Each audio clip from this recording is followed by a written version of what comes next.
Да, нет, давай мы с тобой посмотрим, какие у меня здесь есть животные. Хочешь? А потом...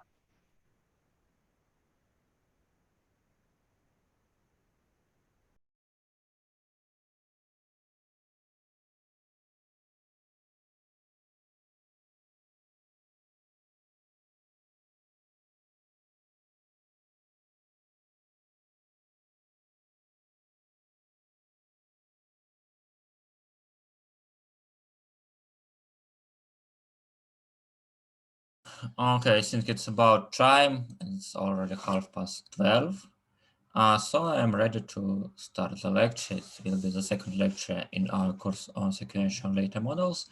And today we will dive deeper into what is neural networks for the processing of sequential data and what kind of blocks do you expect and what are the historically first models to process this kind of data. Actually, Rodrigo told you a bit about that during the seminar, but I hope that I also give some another point of view, maybe some another tips and tricks on how to work with this kind of networks. And I hope that it will deeper your understanding on what is neural networks for sequential data and how to deal with them. Why do we need them, and what kind of degrees of freedom do we have if we use this kind of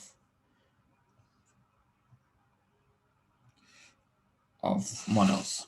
So let's start from a small reminder of what we have already learned during the previous lecture, and it's about what kind of problems with sequential data do we have. And as we can see, there is a lot of problems where we have semi-structured sequential data, which can be very hard to deal with because we don't have a useful representation. We should think before generation of features that can be useful for prediction of the actual outcome.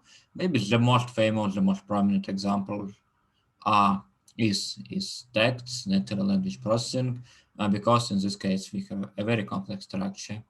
When we consider some kind of speech recognition, we also deal with very complex data. It's completely unknown how to, okay, if you try to get some features from scratch by the manual processing of the signal, it's very hard to achieve some remarkable success in this area. You should carefully apply many methods to get the result.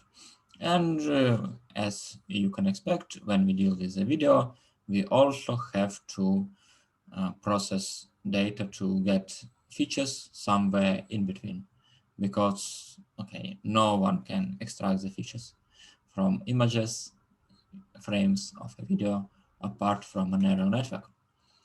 And also to remember some ideas that we already discussed during the previous lecture, we see that it's kind of hard for example, text to get something useful. And if we apply beggar-first approach, then we actually have very large input dimension, and not all models can deal with this kind of problems. And so it can be kind of weird, and we can't take into account all the information we want to have. And finally, we have these four requirements when we are thinking about the perfect model for processing of sequential data. This model should have a long-term memory, of, process order information, so we should know what's going on earlier, what's going later, and how to use this information during learning and during the application of the model. Also, we want this approach to be end-to-end, so maybe it's not the very right word, but if you say this is something that we want an end-to-end approach, maybe it's a better explanation of what's going on in this point. We want to learn from scratch with not much preprocessing of the data, and we want to learn everything as a whole system. And so in this case, it can be hard to do this if we don't have a lot of information from the actual features. And also, okay, last but not the least is that in this science, we in many cases have variable length sequences. Again, maybe the most obvious example is natural language processing, but there are a lot of other examples. Maybe we have like a series of work for some kind of device during drilling, and we want to extract some information from these drilling patterns. And so for each well, also we have like the first well and the data from the first well, and we have data from the second well as another time series. And as drilling takes different amount of time for different oil wells, then we have different lengths of sequences, and we want to proceed them in a similar way. We want one model to rule all this data, so we can take all the data as input and give some meaningful output. Maybe this one is good, and this one maybe not so good well, without any oil mined from this particular well. And there is a lot, maybe another example to complete this triad of examples is when you have transactions data. So you know that you are big bank and you have a lot of clients, and each client spends money, and each time he spends money, we know that the code of the place he's spending this money called MCC code, and we have this amount of money he spent. My MC code can be something like bookstore or maybe ATM to extract some money and so on. And so we have a lot of transactions recorded like this. And we, for example, want to output the score, the credit score of of a client. So we want to infer if this client is a good or a bad client in terms of borrowing some money from bank, and can we trust him in other operations. For example, we can try to detect frauds and detect users who uses his bank account or who has stolen some other people bank account and tries to extract the money from it. And it would be very useful to process this kind of data.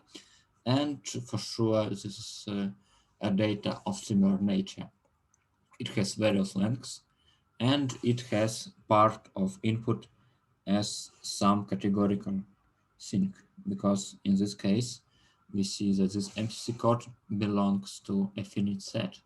We have like a finite number of categories, and you can even Google these categories. So a bookstore has like label 112, ATM 131, and so on.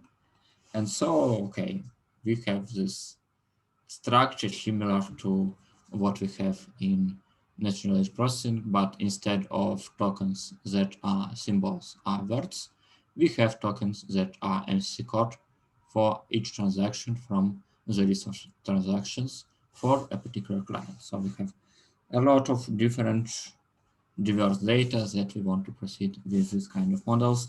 And it seems that we hardly can do it with classic approaches to the processing of machine learning data.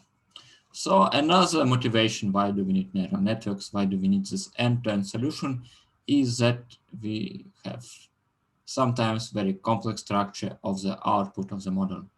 For example, we can start from the very beginning when we have no reconstruction, no sequential data. We have a single input here and a single output.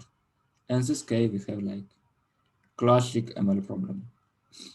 An ML problem can be described as something with a description something like this. Maybe in some cases we don't have the right answer, but in most cases we did. But if we have a sequential data, we have many options for output. Maybe the most common one is a sequence to one to the same output. So we have a sequential data input here, here, here, and here. And as an output, we have a single number or a single class. For example, we have a movie review, and we want to identify if the movie review is positive or negative. And so in this case, we have a single output for the whole text. Or for example, we want to identify an after of a text, or maybe we want to identify if this sequence of observations from some sensors belongs to the class of anomalous events. For example, we monitor the nuclear power plant, and we see that we have a lot of sensors here, and we want to, for each day, we want the answer if everything goes normal or we have some kind of anomaly in this power plant. So we have only one output. Here we want to say that if it is zero normal station, or maybe we have some anomaly, we have an accident. So in this case, we have the sequence to a single output. Also, it can be useful to have output at each time step. For example, we solve the same problem, but we report the current situation as each time moment. So you say here is zero, normal, normal, here anomaly, and we have normal situation after a while. And so we want to classify the situation at this particular moment. And for sure, we can take advantage of the sequential nature of the data. We can take advantage of that we have some information from the past when we make a decision in the present state. For example, in this incidence, we should know not only what's going on right now, but what we had in the past. And say that in this particular case, this x2 is anomalous because it differs significantly from what we have from x1. And in this case, we have a lot of outputs, a lot of inputs, and also an evident benefit from using a sequential data model to process this data. And also, if we have multiple outputs, we maybe have a more complex loss function. So in this case, we have loss function that is attracted to each time moment. And we say that, for example, for loss function for our model, for our black box that processes data here is a sum of loss functions at each time moment, or maybe a product or whatever, or maybe maximum. So we should be able to handle many stations. How can we identify, how can we define the loss function? And maybe the most prominent example that we considered actually during the first lecture, for example, when we do a machine translation, then we say that we try to have a sequence as input and a sequence as an output. And the lengths of these two sequences can be very much different.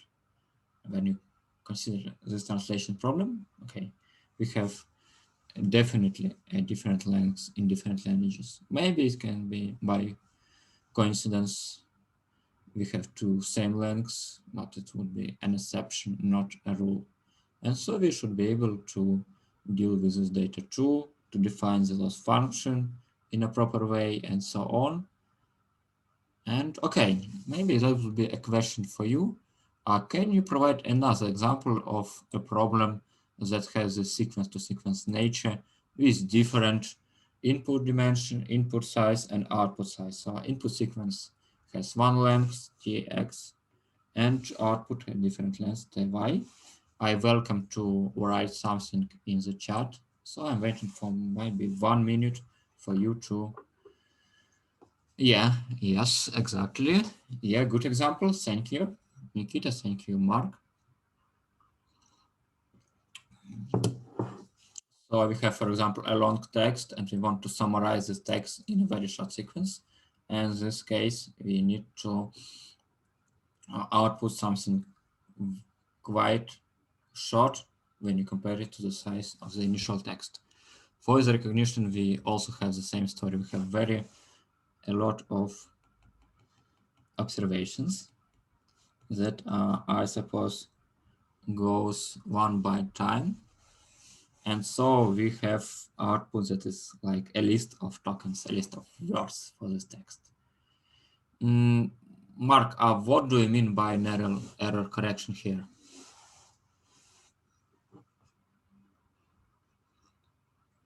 Maybe you can use your microphone to explain.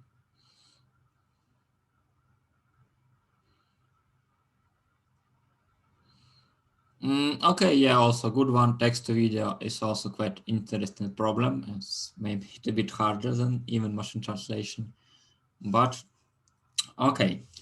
And okay, I need one last example from you when we have in this scenario not not text or speech, some data from industry, from oil industry or from mining industry, and what kind of problem can we formulate in this industry when we have uh, a size of input different from the size of the output. What is a tag, Alexander? Yeah, what I mean is the pressure, temperature transmitter and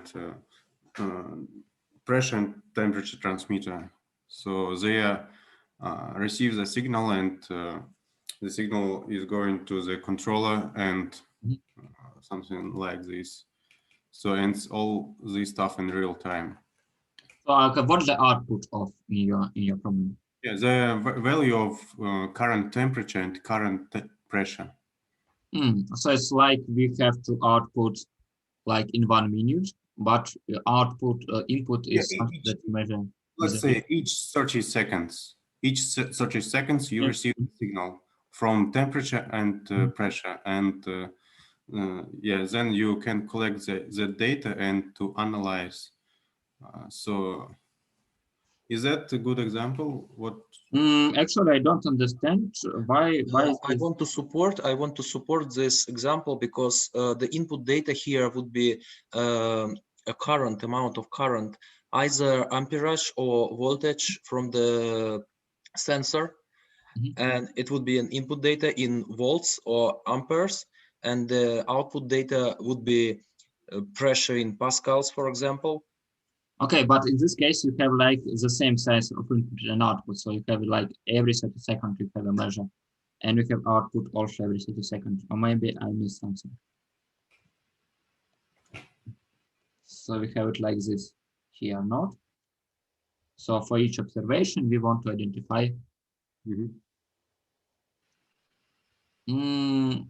Maybe we can meet these guys not every time on, but every hour. In this case, we should somehow aggregate the data and have output. But is it recurrent neural networks or maybe something like ODE, neural ODE? Or maybe the recurrent neural network is good for this kind of data. And with my students, we are doing a project on aggregation of very large amount of data to output 1 or 2 indexes in the end. In this case, I think we can try this for a neural class. And also, it's interesting problem that I will be doing, I hope, in the next year is that, and maybe even earlier, is that we want to have a pair of sequences, and we want to calculate a distance between 2 sequences. Okay, maybe yeah, it's another problem statement, but in this case, we kind of use time series modeling and neural networks in industry, and we want to be able to identify the distance between 2 sequences when there is like no formal formula. It's not something like you say that we just have like x1, x2, and so on, xt, and we have like y1, y2, yt. It's not like we can say that we have these distances here, some with respect to all indexes, and have this distance. It's something like we have to take into account more information, more complex distance measures. For example, maybe we can say that we drill an oil well and we want to say if our drilling is close to the something drilling we did before. Prediction of weather temperature, yes, a kind of, but I think that this actually is a good examples of things where machine learning does not work well. In this case, most of the time we use a complex mathematical model to predict the temperature for like next day, day after tomorrow, day after tomorrow, and so on. And in this case, machine learning does not help much. But if we try to predict weather in a local sense for like next 2 hours, for example, this is what Yandex Weather is doing.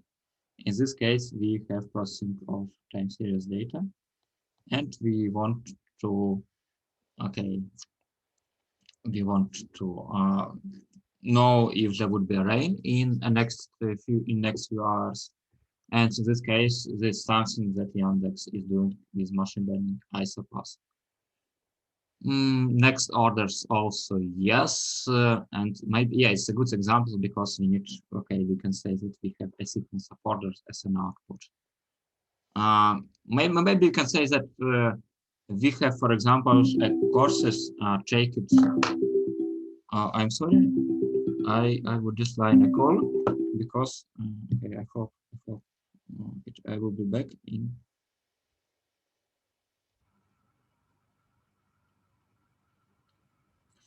1 minute.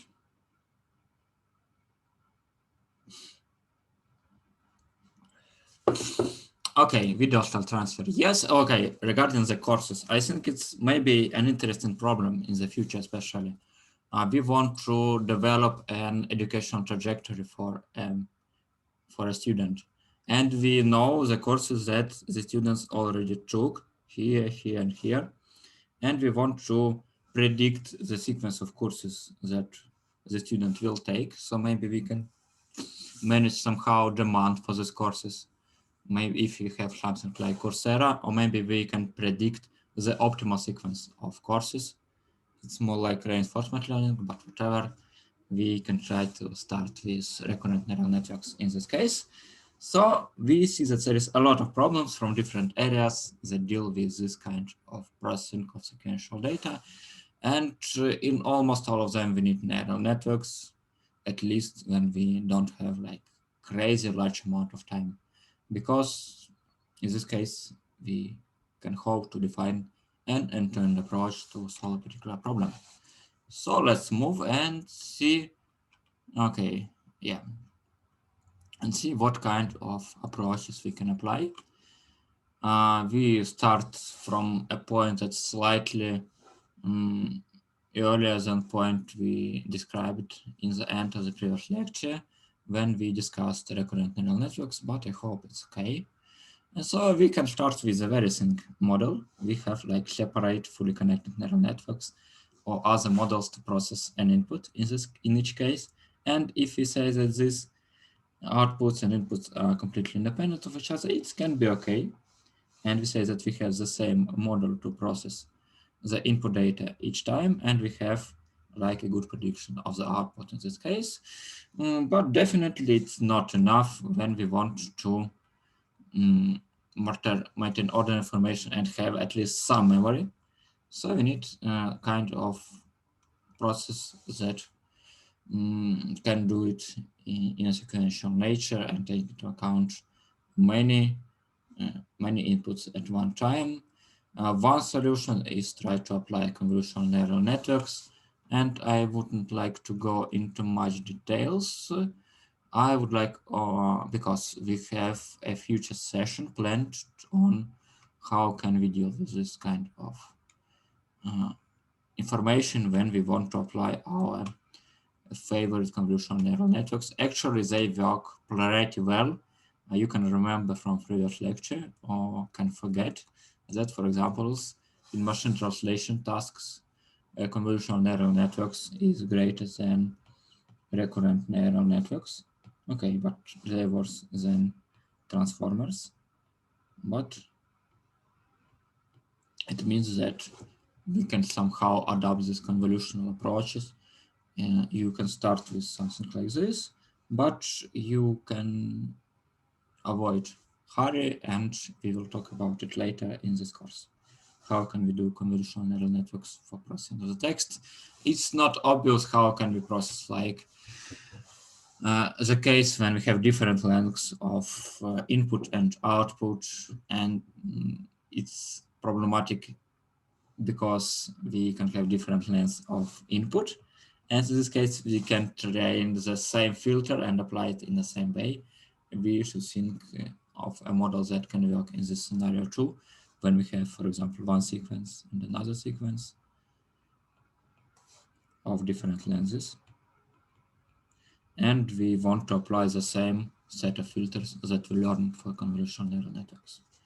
Also, for different number of the output and input, we also have to manage to create an architecture that can do it in a right way. But it's for later.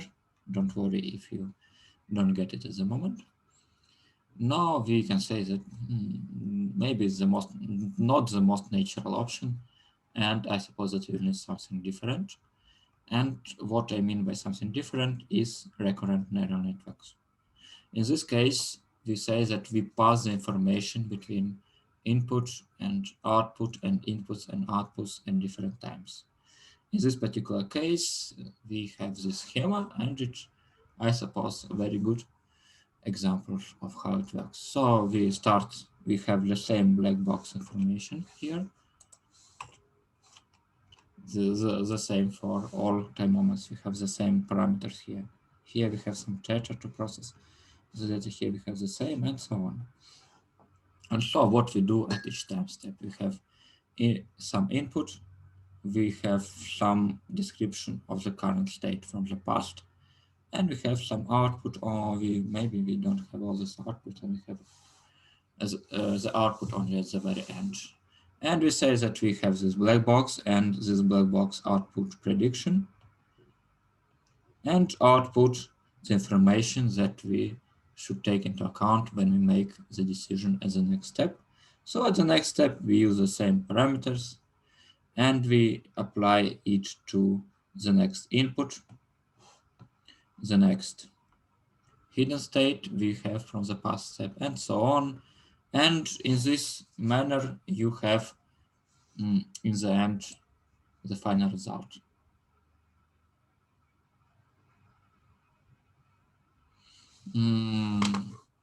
Nikita, okay, the question is a bit out of context, but I think that it will take some kind of processing using Rodrigo's machine, and it takes some time to record the video, so it will be available via YouTube. And it's the reason why some gap between YouTube videos and what we talk about.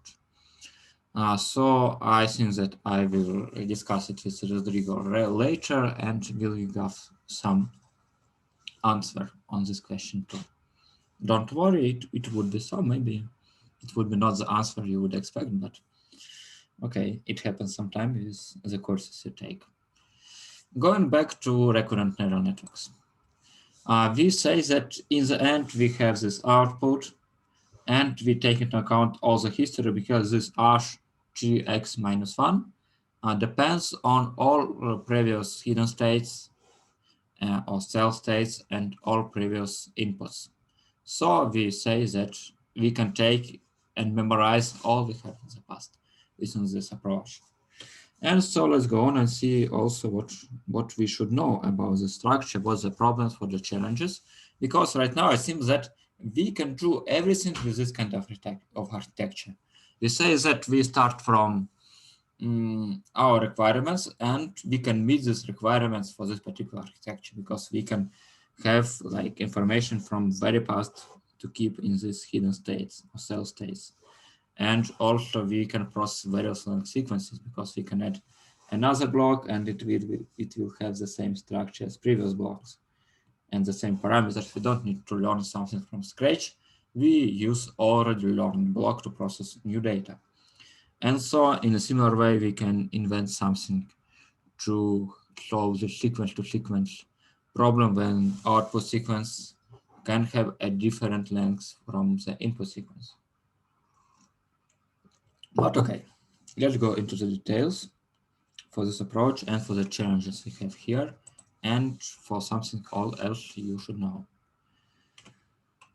Okay, let's start with a simple recurrent neural network. In this case, we have exact formula for the output of this cell. It has the same parameters here for all for blocks. So if we have another block, we apply the same transformation, but not for ht-1 and xt-1, but ht and xt+1 to get some output if we need it, and to maybe to pass information forward.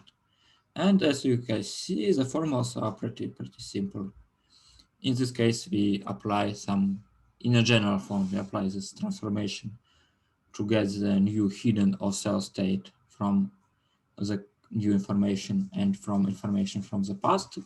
And we can say that this, for example, a hyperbolic tangents, and we have this v parameters, w parameters, and this bias, and the same for output. To produce the output, we have some function that depends on the input on this cell states, and as a particular examples that is common for vanilla recurrent neural network, we use this another matrix of parameters and another vector of shifts. Maybe it should be a vector, but okay, whatever. I think it is not a serious error. So we need to learn, in this particular case, parameters v, w, u, and biases.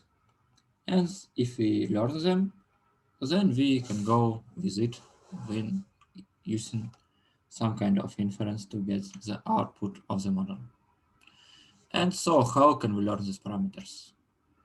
Suppose we have this one-to-one correspondence between inputs and outputs, and for each input we have some output, and for this output we have some loss function defined on it. So we know how this prediction is different from the actual value. For example, it can be something like a squared error, so the squared difference between the true value and our prediction, or it can be something like log loss if we have a classification problem, and so on. And so we say that we have this kind of loss functions defined for each time moment. And so if we do it, we can apply something that we already know from deep learning course and from, I suppose, most of the machine learning courses too, because they have some introduction to neural networks. It's called backpropagation. And we say that we pass the derivatives with respect to the parameters at each time step. So we can say that we can find a parameter derivatives with respect to the input to this loss function, something like I can schematically write as hardly using the notation like this. Then we can see how this y with a hard depends on the model parameters and on x and so on, and pass the derivatives to the very beginning of our sequence. And so let's write down a formula to make everything clear. So we consider this a simple RNN block, and we want for it to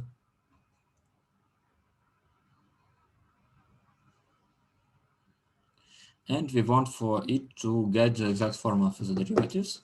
And we can want, for example, derivatives with respect to this u.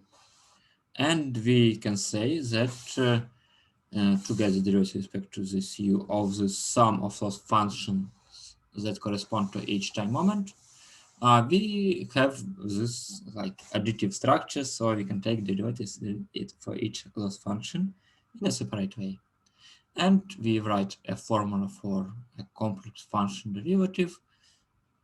Okay, and we say that we start with this particular derivative with respect to output, and then derivative of this output with respect to parameters. It's pretty easy to get the derivatives, and so we can calculate it for each term in our big loss function sum. And so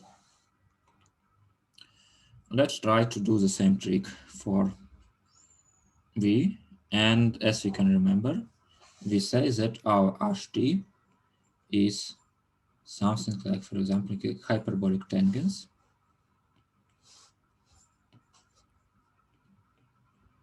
of, I suppose, w multiplied by x t plus, oh, no, definitely no.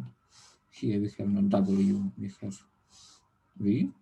Here we have w multiplied by previous inner state and some bias. So this is a formula to get the output of our layer. And as you can see, we can use this kind of derivatives to get the derivatives of y with respect to v, because we say that this g it with respect to w is equal to g it with respect to ht, and then dht with respect to v. But the problem is that now we have a more complex function, because we should take into account not only the dependence of h on w, but also the dependence of t minus 1. Sorry for the misprint. T minus 1 with respect to v. And when we write down the whole formula, we get something like this. We have the derivatives with respect to w for ht, and this guy, and so on. And so if we write the whole formula, we get this abomination here. And so to calculate the derivative, we need to have something like this. It's doable, but okay, it's a bit harder. And actually, it in a way similar to what we have in deep neural networks when they're fully connected or when they're convolutional, because we just calculate these guys, and if we calculated all these guys and these guys, then we do this like forward propagation to get the final derivatives with respect to parameters. So you can definitely do it, but maybe with a more complex routine in the between. Okay, a question to you then. Is everything is clear now? If yes, please write down a plus sign. If no, please write down a minus sign and maybe ask a question. I don't think that we should go too much into these technical details because, okay, just formula of complete derivatives. Actually, I don't understand why it's like, why it's quite an achievement, these multiplication algorithms for neural networks, because it's quite natural that you can do this kind of calculations using this calculus course you all had, I suppose, during your first year of your bachelor studies. But whatever. I think that now we will need this formula actually. Because, okay, let's look at this formula and see that we have here a product of these partial derivatives.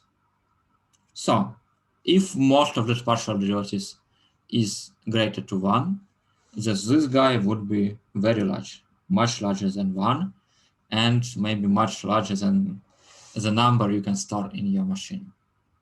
And we can have another case when these guys are very small, much smaller than 1. Then when we have this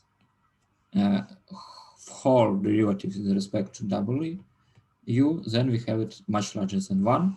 And in the case when these partial derivatives all are smaller than 1, then the general derivative is also much smaller than 1. And so it's very hard to make gradient steps because we actually don't get much information, and maybe we should adjust sample size, or maybe we should somehow in other way deal with this problem.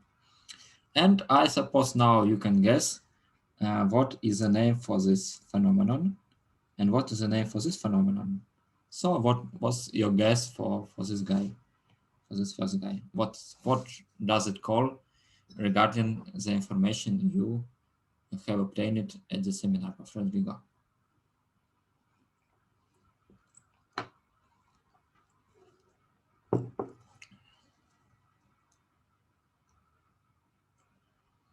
Yes, you're right. So this first guy is exploding gradients because now you multiply many numbers that are quite large and these numbers explode in the end.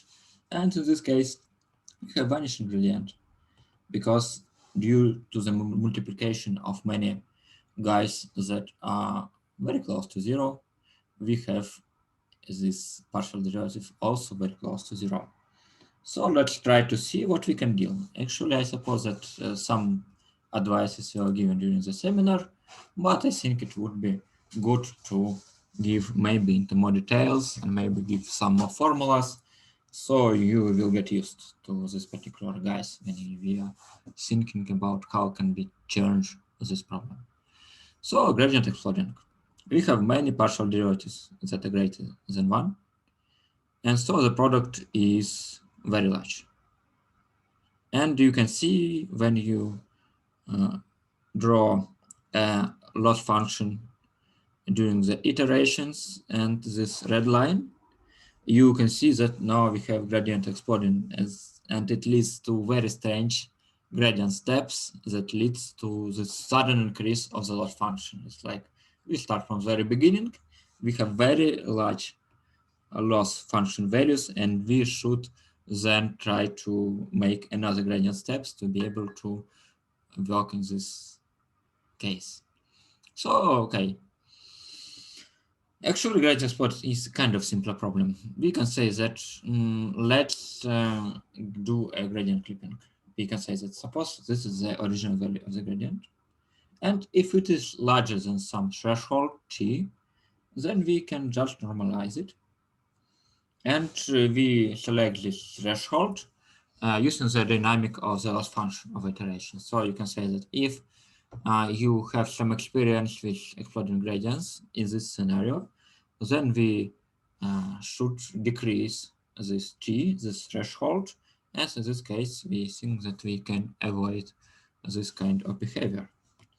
So it's pretty easy. There are many other ways, but for example, we can use not the backpropagation through all the steps, but say that we want backpropagation only for a chunk, a part of our series. And we can say that we calculate derivatives only given what we have here, and we treat this hidden state, cell state that we obtain from the bound of our current chunk as given, that it should not depend on the parameters. And in this case, it kind of works, and it can be another way to deal with gradients exploding. Actually, it's not like it's something like a textbook options now, and I suppose that in most libraries now, like PyTorch or TensorFlow, this all more or less available from the default. You don't have to program it from scratch, and now we have this kind of high-level ways to deal with. Another problem is gradient vanishing. In this case, we have many small values of derivatives. So the product of these partial derivatives is much smaller than 1. And so we have this bad situation when we actually don't move in any direction. And in particular, we don't move in any good direction, and our neural network doesn't learn. The first maybe why it's more serious problem is because this guy is very hard to detect. So maybe we have small gradients because we are already in a local optima, and maybe it's because we have this vanishing gradients. And to deal with this problem, there is also like a cookbook of tricks. One example of this trick is use ReLU activation function, because it fights better the case when we have a very large number of steps. And so in this case, it also helps, as well as it helps when we deal with convolutional neural networks with very large number of layers. Also, we can try to start from the very good initialization. So in this case, when we initialize weights as an identity matrices and biases at 0, we can write down these derivatives, and it's quite easy to see that in this case we have gradient that equals to something meaningful. And so we hope that if you do this gradient descent,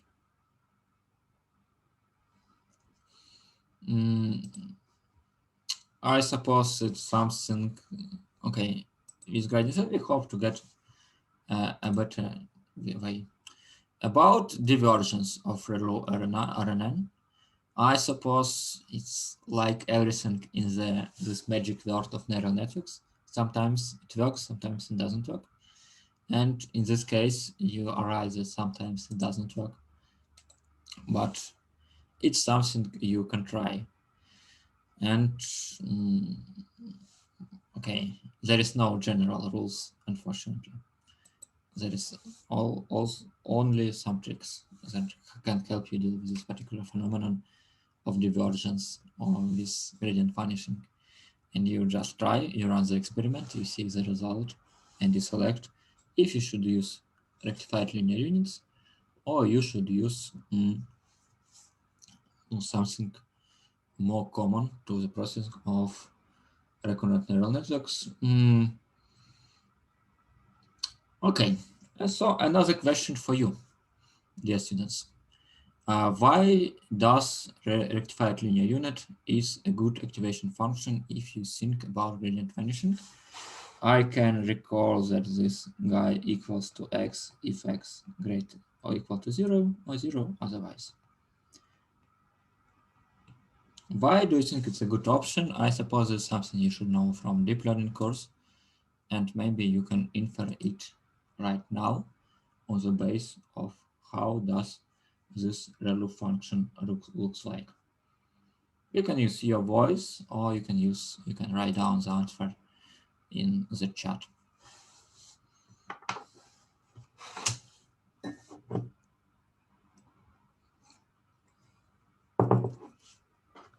So maybe the answer is that ReLU does not vanish gradients.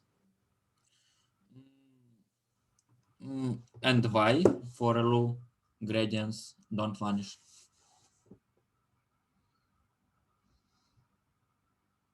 Well, because just there is this linear part of ReLU which doesn't lead to vanishing. There is no multiplying. Okay, your answer is pretty vague, but I suppose you quite close. So if we calculate these partial derivatives, then we have Maybe because when we are taking the derivative from ReLU, we get either, yes, as you are writing 1 or 0, but for example, if we take another activation function, we like for example hyperbolic tangents, and if the value of the function will be somewhere upside with high x, we will take the derivative and it will be very close to 0. Yes, this is more precise answer to this question. So for ReLU, if we calculate the partial derivative with respect to x, we get either 0 or 1. And this one is something we want too, because if we have multiplication of many ones, we still get 1, and we are happy about it. We have no vanishing, no exploding of the gradients. If we have something like a sigmoid function derivative to x of x, and if we draw a plot here, then we have higher values of derivatives when this x near 0, and then this derivative exponentially decreases in the absolute value. So it's we get very small value of the gradients if we have very large or very small input. And if it is the case for some part of a recurrent neural network, even for one block, if we have very large x as the h as the output before this, after the nonlinearity, then before the nonlinearity we have very small partial derivative, and in this case we have this vanishing problem. We hope that we are lucky and we don't have something like this, but it's something that we can't infer from the problem itself. It just happens sometime, and we can try to fix this with ReLU that works in this scenario as good as it works in convolutional neural networks when we have like zillions of layers and we want to back propagate to them, and we have like very large number of gradients. Yes, Ruslan. I have a question. Why don't they use residual connections in RNNs? Actually, it's an article on how can we do this. Yes, and it's quite a common practice. But I suppose that it does not benefit too much. Actually, I can share a link of the paper after the lecture where you can see that it is the case, and some of guys use this residual connection to improve the work of RNNs, especially when we want to proceed to very large sequences, when we see that it can be really the case when the gradients vanish. But maybe it's also not like this easy problem because we need to identify what kind of residuals we want to use, because what kind of skip connections are useful. Okay, so let's go. If there are no further questions here. And okay, we have another problem that we want to solve. When we have this vanilla RNN, we see that the forget part is very fast. We forget very fast because of we go through those all steps in our recurrent neural networks, and the derivatives become small very fast. So, okay, the solution is another architectures that work better than classic RNN. The two most famous examples are gated recurrent units and LSTM or long short memory units. So let's see what we can do with selection of the right architecture. At first is a general scheme, and let's see what we have here. We see that we have here, we have two cell states for LSTM. Oh, I'm sorry, there is a misprint here. So we have this hidden cell state, and we have another memory state C in addition. And we say that we have this short memory H and long memory C. And by adding this additional long memory and specific design of the architecture, we have a better preserving of the information from the past. And also gated recurrent unit works with only type of the memory H here. But is somehow due to the design of the architecture, we are happy with the result and we still can learn very long dependencies.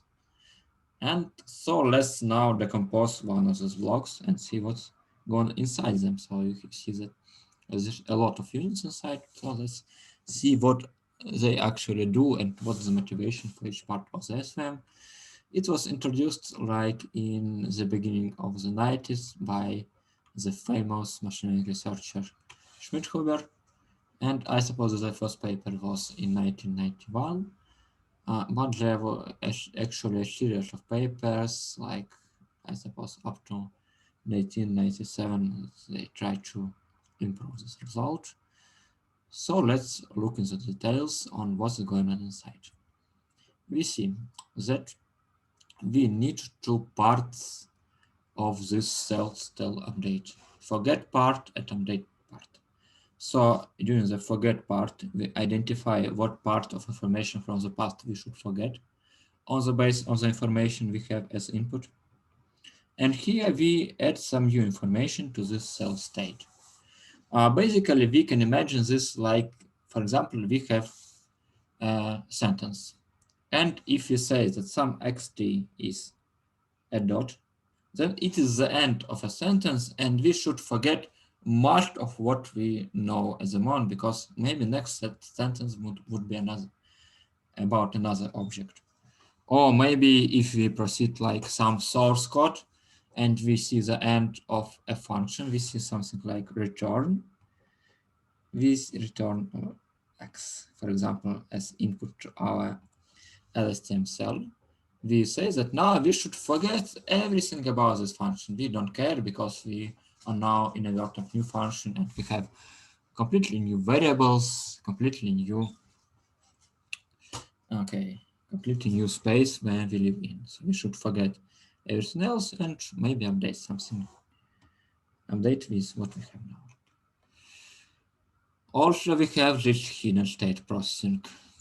And we say that we identify of what to forget is a sigmoid function of the concatenation of the previous hidden state and our new input. So we identify on the basis of this local history and the general input what we forget, and we have these first two parameters, the first two matrices or vectors of parameters.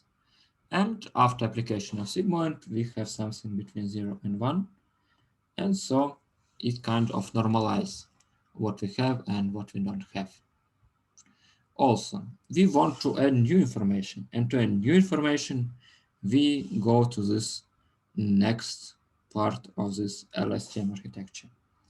We say that we have this I here, and this I is another parameters multiplied by the concatenation of the previous hidden state concatenated with x, some bias, and the update of this cell state is a hyperbolic tangents of this. Okay, we will need, yes, possibly need later.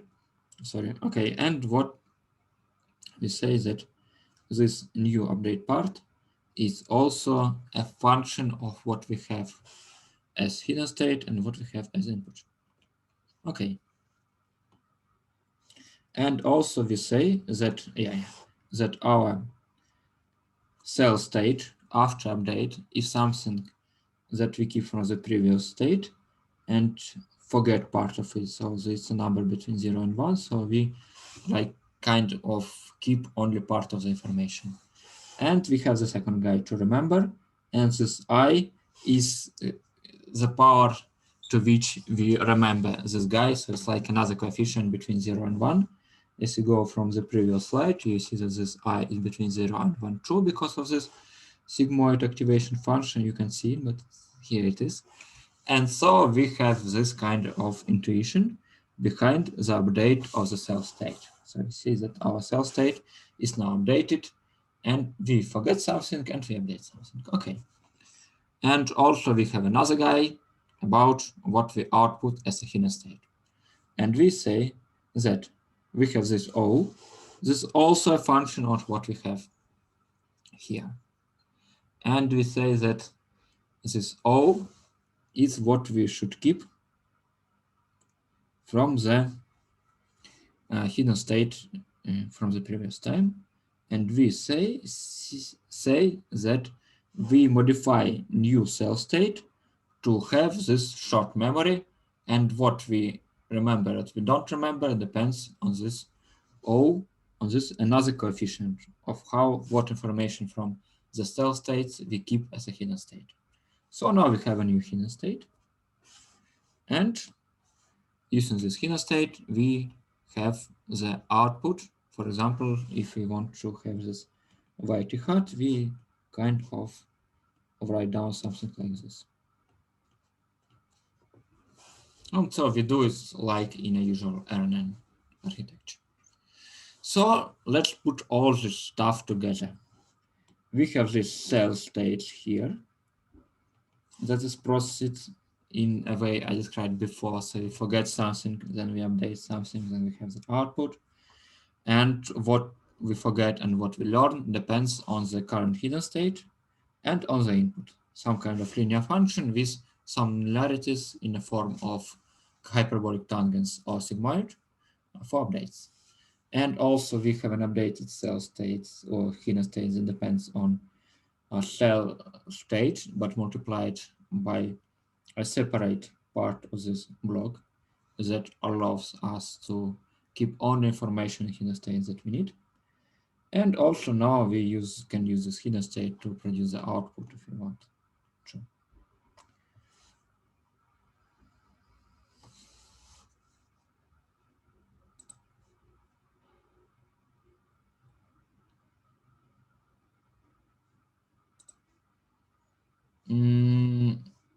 Actually, let's try to go back and look in more details. into this formula. Okay. I suppose that your question is why we do have two lines concatenated to the update part, I and C G, and why don't we use that one like in the case of the forget part. I suppose that because in this case, when we forget something, we only need one coefficient f that identifies how much we forget, and this is here, this coefficient in the formula, so it identifies how much we keep. But when we update something, we need not only the information we want to add, but how strong would be our addition. We need a coefficient of, okay, also between 0 and 1, that kind of identifies how much information from this CT with a wave we can remember. I suppose that the common practice is to do something like heavier initialization or whatever. And maybe other heuristics like small numbers, but taking into account that we should not for our gradients to export. But okay, I did not research this area very tightly. Maybe I can tell more about it the next time. I suppose that we can start with some random initialization of H0 and S0 at the very beginning. Or we can use some kind of processing of the information we have.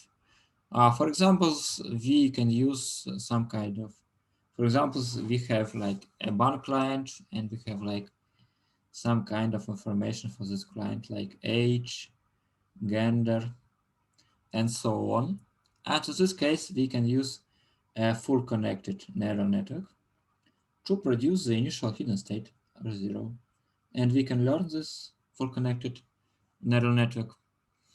And so we'll be able to generate this first hidden state as like the initial information our neural network should have at the very beginning of the training. And I suppose we can do something like this with C0 and so be it. Or if we don't have this information or we think that it is not useful, then we say that for this R0 and C0 we have some random initialization and it also can work quite good. And also another question that's not listed by you, but it's important when you imagine this prediction of something using our neural networks, is that what we do if we have a number of blocks and if you want to produce some output in the very end. So I want something like this in the end of your network. And it's a common practice to have another full connected neural network in the end. We say that our YT is a full connected function of H at the very end. So we have it like maybe 1, 2, 3 hidden layers full connected neural networks that acts on this representation of this whole sequence as we understand this HT as a representation of the whole sequence. Okay, more questions?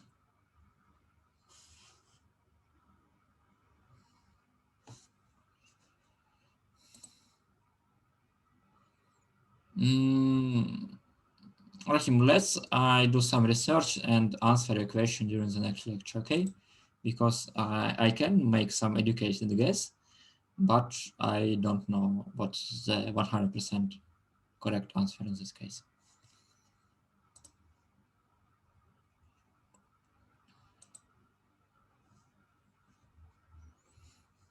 Okay, so let's go on. Oh, another question. Actually, we will come to it a bit later. And it's not like something completely useless right now. Yes, now we have transformers and convolutional neural networks for processing of sequential data, but sometimes it's better to use our old friend LSTM or GRU, and they work quite good actually in many scenarios. So it's not something you should drop at the very beginning of your project. And I think it's important when you don't have very large amount of data. If you have kind of small data, 10,000 examples or 100,000 examples, then LSTM or GRU can work better than transformers. Alexei, I want to add some words to that.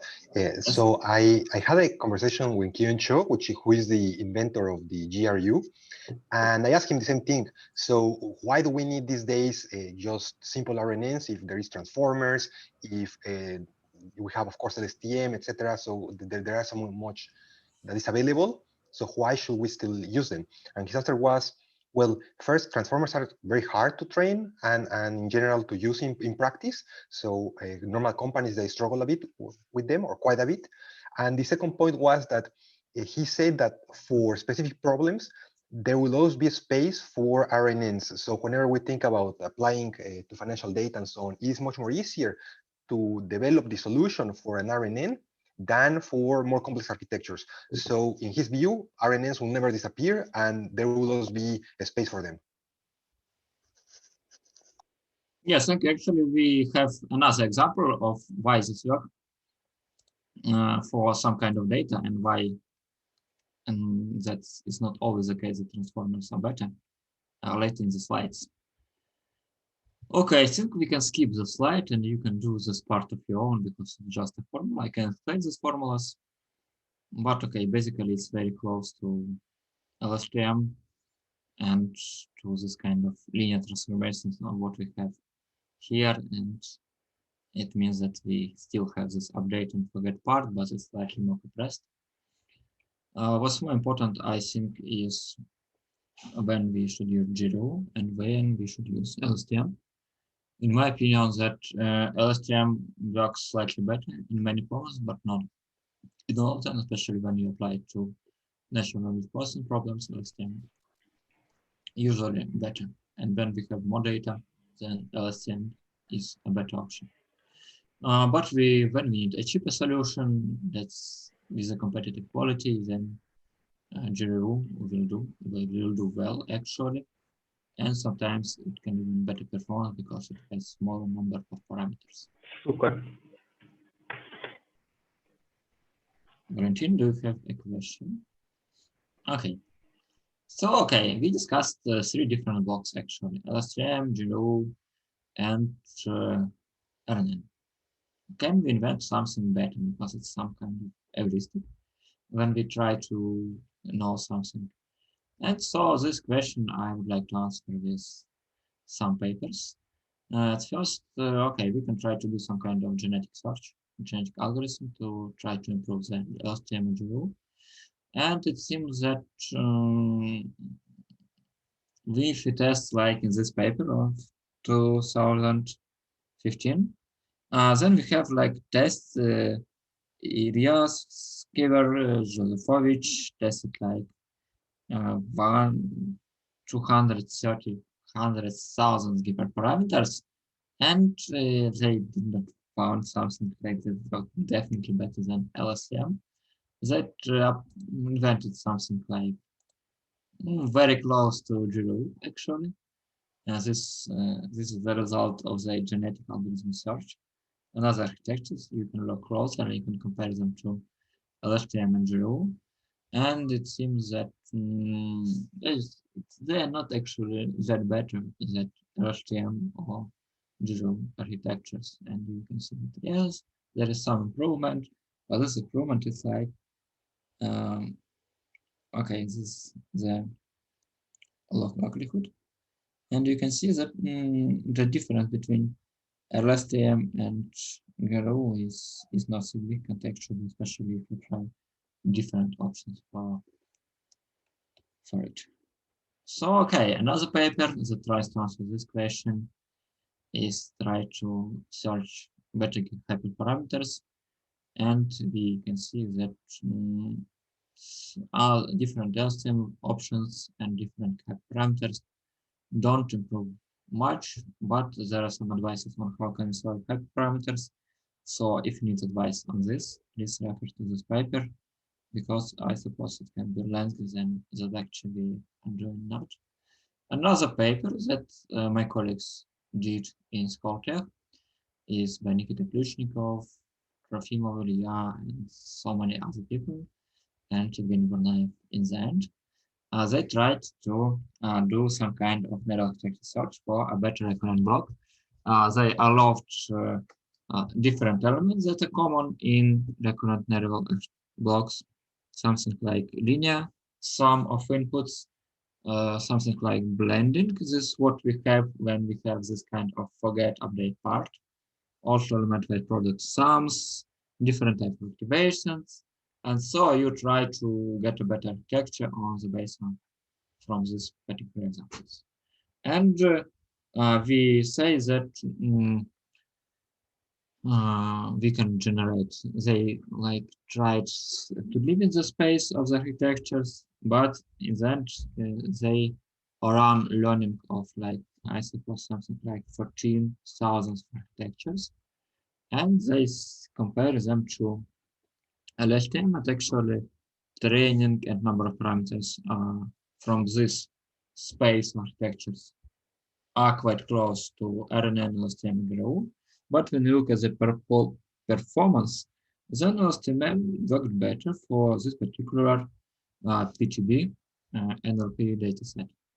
And you can see this is actually for NLP is typical figure here, so it can be of some educational use on their own. So you can see that LSTM is the best, GRU slightly worse, RNN is significantly worse than these two companions of this architecture. And also you can see that this is a histogram of quality of the architectures generated by these algorithms, and you can see that okay, LSTM is compatible to the best we can do using this complex benchmark and new architectures. But if we go from NLP problems to the problems that use transactions data as input, you can see the situation can be a bit different. We compare it on two datasets, age and gender. In the first dataset, the problem is to predict the age of a client. In the second dataset, the problem is to predict the gender of a client. And this horizontal lines is different standard architectures. And these black dots are architectures from this space. So we just selected the best 51 of them from the performance of NLP data. And you can compare them to the performance of other architectures. And as you can see for the age dataset, we have two winners, actually transformers and GRU. And all other architectures performs worse, including LSTM, including RNN, and CNN, and CNN. And our new generated architectures are a bit better than LSTM and CNN architectures for the processing of transaction data.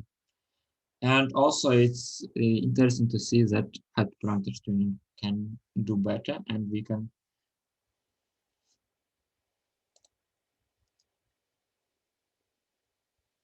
and can do better if we select parameters better. So all these articles is about, yes, somehow Schmidt-Huber found an architecture that's quite good and that we can't prove much. Maybe he did an extensive search, maybe he is a genius.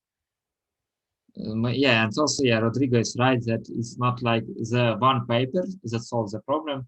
Actually, it's a series of papers, and it like was some kind of improvements during this paper, so it's not like this kind of good from the very beginning. And also you need to know that you need another tricks to work better. And also from this slide, you can see that in this slide, LSTM is worse, which is then transformer and GRU, especially if you choose the hyperparameters for GRU. And you can see that you can find some architectures that are better according to this list of architectures. Also, it's an interesting question, how can you compare performance of different architectures to different datasets? Again, we use these three standard guys, RNN, LSTM, and GRU, and you compare the and other architectures from this set we crafted. And we tried 50 different architectures. And you can see that there is some correlation of the quality of the architecture. So here you have the quality of this architecture on gender dataset, here on age dataset. The correlation is definitely non-zero. I would like to say that something like this. So if we have a better architecture for the solution of gender prediction problem, then age prediction is also maybe would be better. But it is not always the case. And maybe you should be more careful when selecting, when transferring knowledge from one problem to another. And I suppose it's an open question on how can we select the best architecture for a new problem. Maybe we will have better answers when we will have more experiments on this new data set. Another funny example is that, okay, we tried to do, we have this accuracy for age, and we have RMSE for another problem that is based on some kind of, I suppose we need to predict how loyal is a customer, and we need to minimize this error. And you can say that it's not very large correlation between the accuracy that we want to maximize and RMSE that we want to minimize. And okay, somehow it's not quite good. So I suppose that for a particular problem, it can be useful to try other options. Also, okay, I think that we will end at this point, and we will continue the next time. Okay, let's have some take-home messages from this whole lecture. As you can see, when you try this recurrent neural network, you need to apply some heuristics for this approach to work well, for example, gradient clipping, or other tricks to deal with gradient exploding and gradient vanishing. But if also it's very important to select the right recurrent block, and the right choice is LSTM or GRU, because they have like this long-term memory, and they actually can learn very large scale dependencies. And so also when we try to find a better block, then in general we can't find a solution to this problem for NLP.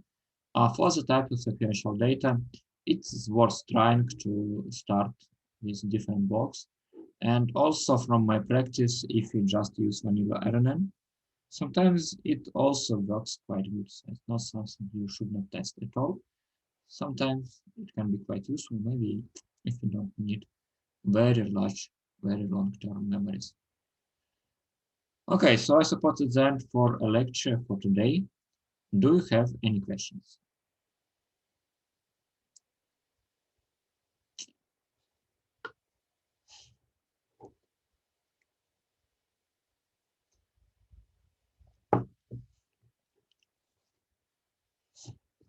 Okay, so I suppose no questions. Thank you for visiting us today. And I suppose in 10 minutes at 2 p.m. We will have a seminar. Am I right, Rodrigo? That's correct, yes. So we have now a short break, and at 2 p.m. we meet again to have our seminar. Okay, thank you. Have a good day and good weekend for Rodrigo and for all of you. Goodbye.